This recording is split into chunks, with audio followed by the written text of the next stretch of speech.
Well ऐसा कौन सा शेयर है जिसकी इंटरनेट पर हर कोई बात कर रहा है कि भैया 3.5 रुपए का शेयर लगभग 2.5 लाख रुपए पहुंच गया, ये कैसे हुआ, कंपनी करती क्या है? क्या आपका पैसा भी बढ़ जाता? लोग कह रहे हैं भैया अगर आपने लगाया होता सिर्फ 1000 रुपया तो 1000 के हो जाते लगभग 7 करोड़ रुपया, 10,000 के 70 करोड़ रुपया। सुनने में बड़ा अच्छा लगता ना। मेरा एक सवाल है, किसने लगाए? आपने लगाए? क्या पता? जो आप जिन लोगों की वीडियोस देख रहे हो उन्होंने लगाया भी, मैंने नहीं लगाया। क्यों नहीं लगाया? क्योंकि लगा ही नहीं सकते। It is impossible to buy such shares. क्यों? मैं आपको एक एक चीज समझाऊंगा, आपको समझ आएगा। इंटरनेट पे वीडियो बनाने के लिए लोग कोई भी वीडियो बना देते हैं, जैसे बोलते हैं कि रिलायंस का शेयर 50% गिर गया। 50% रिलायंस का शेयर गिरता हुआ आपको ट्रेडिंग ऐप पर दिखा होगा, बट एक्चुअल में हुआ क्या? शेयर नहीं गिरा है, 6th बोनस इशू किया था। इस तरीके की न्यूज चलने लग जाती हैं कि रिलायंस का शेयर आपको 50% दिख रहा है। ये खैर रीजन बता रहे हैं, कई सारे लोग तो रीजन भी नहीं बता रहे, वो एंड में जाके बोल देंगे अच्छा जी बोनस इशू हुआ था तो उसकी वजह से जिसके पास 1 शेयर था उसको 2 शेयर दिख रहे हैं, बस दैट्स इट। बात यहां पर यह है कि ये जो एलसीड इन्वेस्टमेंट का आपको शेयर दिख रहा है, जो अभी लगभग 2.5 लाख रुपए के आसपास आपको दिख रहा है, ये अभी भी इसकी वैल्यू 2.5 लाख नहीं है। मैं आपको दिखाता हूं। अगर आप सिंपली स्क्रीनर पर जाओगे तो शेयर का प्राइस वही दिख रहा है, बट इसकी बुक वैल्यू पर शेयर देखो। बुक वैल्यू पर शेयर है 5,84,000, मतलब 5 लाख रुपए से ऊपर की ये बुक वैल्यू रखता है शेयर। जनरली जो आप शेयर देखते हो, अगर मैं यहां पर कोई और शेयर ले लेता हूं, ठीक है, एग्जाम्पल के लिए मैं आपको दिखाता हूं। अभी हम रिलायंस की बात कर रहे हैं, चलो रिलायंस पे चलते हैं, ठीक है। एक एक चीज मैं आपको दिखाऊंगा तो समझ आएगा। रिलायंस का शेयर कितने का चल रहा है? 1300 रुपए का। पहले 2600 का था, लोगों को देखा 50% नीचे हो गया। 50% नीचे नहीं हो गया, आपको समझ आ गया बोनस मिल गया। बट इसकी बुक वैल्यू क्या है? हमेशा ज्यादातर शेयर बुक वैल्यू से ऊपर चलते हैं। यहां पर 606 रुपए की बुक वैल्यू दिख रही है, उससे डबल आपको प्राइस दिख रहा है। कोई और शेयर ले लो, आईटीसी ले लो, कोई भी शेयर ले लो। आईटीसी की बुक वैल्यू कितनी है? 60 रुपए। यहां पर क्या दिख रहा है? 489। आप कोई और शेयर डाल लो, टाटा मोटर्स डाल लेते हैं, चलो इसका पी भी कम है ना। हम टाटा मोटर्स डालते हैं और इसका बुक वैल्यू पर शेयर देखते हैं। बुक वैल्यू पर शेयर है 255, बट आपको यहां पर क्या दिख रहा है? 834। तो आपको एक चीज समझ आई कि जितने भी शेयर्स होते हैं वो अपनी बुक वैल्यू से ऊपर ट्रेड करते हैं। अभी तक हीरो कौन सा बना हुआ था हमारा शेयर? एमआरएफ। अगर हम एमआरएफ का शेयर प्राइस देखते हैं तो लगभग 1,22,000 का चल रहा है, 1.5 लाख रुपए तक पहुंच गया था। ये इंडिया का अभी तक का सबसे महंगा शेयर था। बट अगर आप इसकी भी बुक वैल्यू देखोगे तो मैं यहां पर आपको एमआरएफ की बुक वैल्यू दिखाता हूं। तो एमआरएफ की बुक वैल्यू भी लगभग 39,000 के आसपास है, बट इसका शेयर प्राइस है 1,22,000 रुपए। तो शेयर्स अपनी बुक वैल्यू से ऊपर ट्रेड करते हैं। अब ये एलसीड इन्वेस्टमेंट जो है ये अपनी बुक वैल्यू से नीचे ट्रेड कर रहा है अभी भी। तो मैं आपको एक चीज बोलता हूं, लोग कह रहे हैं भैया आप 3.5 रुपए पे खरीद लेते तो अब आपका शेयर जो है 2.5 लाख रुपए के आसपास हो जाता। मैं कहता हूं आज खरीद के दिखा दो, आप खरीद नहीं पाओगे। जब भी आप कोई शेयर को खरीदने जाते हो तो जब भी आप मान लीजिए आप इसे खरीदने जाओगे तो आपको ना इस तरीके से, अभी तो मार्केट बंद है, ऑल्दो मुहूर्त ट्रेडिंग शुरू होने वाली है, तो आपको यहाँ पर दिख रहा है कि यहाँ पर किसी ने बिड लगा रखी है। बिड होता है अगर आप इसे खरीदना चाहते हो, तो कोई 428 क्वांटिटी खरीदना चाहता है। अभी मार्केट बंद है, ऑल्दो मैं आपको बता रहा हूँ जब मार्केट खुलेगी तो कोई भी स्टॉक को जब हम खरीदना चाहेंगे इस तरीके से बिड और आस्क का यहाँ पर प्राइस चलता रहता है। तो यहाँ पर आपको कभी कुछ दिखेगा ही नहीं सेलिंग साइड पर, मतलब लोग बेच ही नहीं रहे हैं। आपको क्या लग रहा है 2.5 लाख रुपए पे लोग बेच रहे हैं? बहुत कम लोग हैं जो यहां पर भी बेचने के लिए आ रहे हैं। इस शेयर को लोग बेचेंगे नहीं क्योंकि इसकी रियल वैल्यू अभी भी 5 लाख रुपए से ऊपर है। सो जो चीज बिकेगी नहीं उसे आप खरीदोगे कैसे? मैं कहता हूं आप ताजमहल खरीद लो।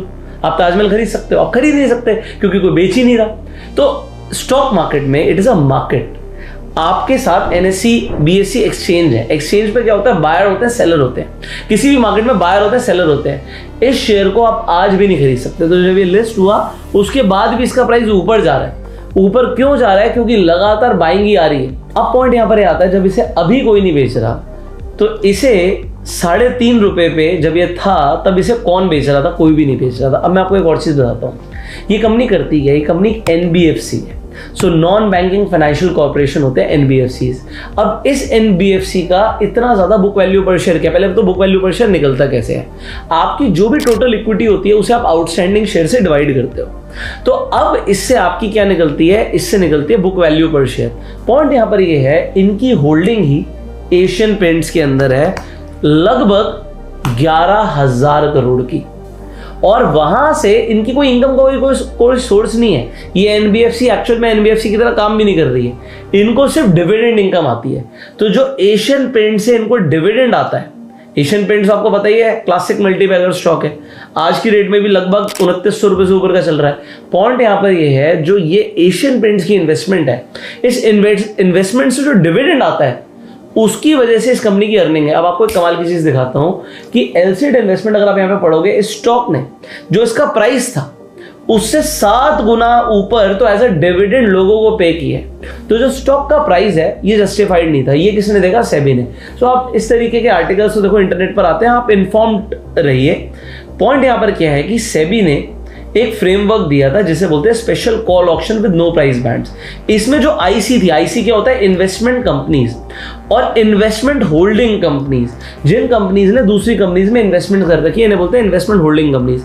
उन्हें बोला था कि भाई आपको लिक्विडिटी मेंटेन करने के लिए एक जस्टिफाइड प्राइस रखना पड़ेगा, वो special call auction with no price band basically यही चीज है, जिससे जो आपकी फेयर वैल्यू है उस वैल्यू के आसपास आपका शेयर ट्रेड करना चाहिए, जिससे जिन लोगों के पास उस स्टॉक की होल्डिंग है। अब देखो नुकसान किसका है?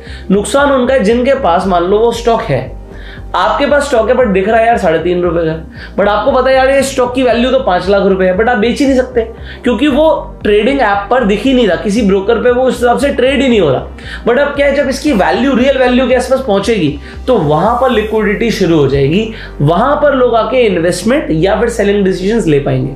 सो एलसीड इन्वेस्टमेंट की इतनी सी कहानी है कि भैया सेबी ने जून के अंदर एक सर्कुलर प्रपोज किया था जिससे they can improve the price discovery of investment companies and investment holding companies. तो ये बेसिकली इतनी छोटी सी बात है। बाकी अब आप लोग कमेंट बॉक्स में मुझे बताइएगा, एलसीड इन्वेस्टमेंट तो चलो आप कहोगे मेरे हाथ से निकल गई, ऑल्दो हो सकता है कुछ लोग अभी भी देखिए कि बुक वैल्यू से नीचे ट्रेड कर रही है, अभी भी खरीद सकते हैं। पॉइंट यहां पर ये है, मुझे आप आज बताइए ना ऐसा कौन सा स्टॉक है जो आज सस्ता चल रहा है, जिसकी बुक वैल्यू पर शेयर बहुत ज्यादा है, और ये आप फाइंड आउट भी कर सकते हैं। इसके लिए आपको क्या करना पड़ेगा? सिंपली आपको स्क्रीनर्स पर जाना होता है, फिल्टर लगाना होता है, बट इतना काम तो मैं आपके ऊपर छोड़ूंगा so that you discover on your self. आप खुद डिस्कवर करो, क्योंकि मैं कोई स्टॉक का नाम ले लूंगा तो क्या हो जाएगा, वो कहते हैं ना रिकमेंडेशन हो जाती है कि आप स्टॉक के ऊपर बात कर रहे हो कि भैया बुक वैल्यू से नीचे ट्रेड कर रहा है। अभी तो मैंने सारे महंगे महंगे दिखा दिए जो बुक वैल्यू से ऊपर ट्रेड कर रहे हैं। तो आप कमेंट में मुझे बताइएगा कि ऐसे कौन से शेयर्स हैं जो बुक वैल्यू से नीचे, बुक वैल्यू पर शेयर से नीचे वो ट्रेड कर रहे हैं।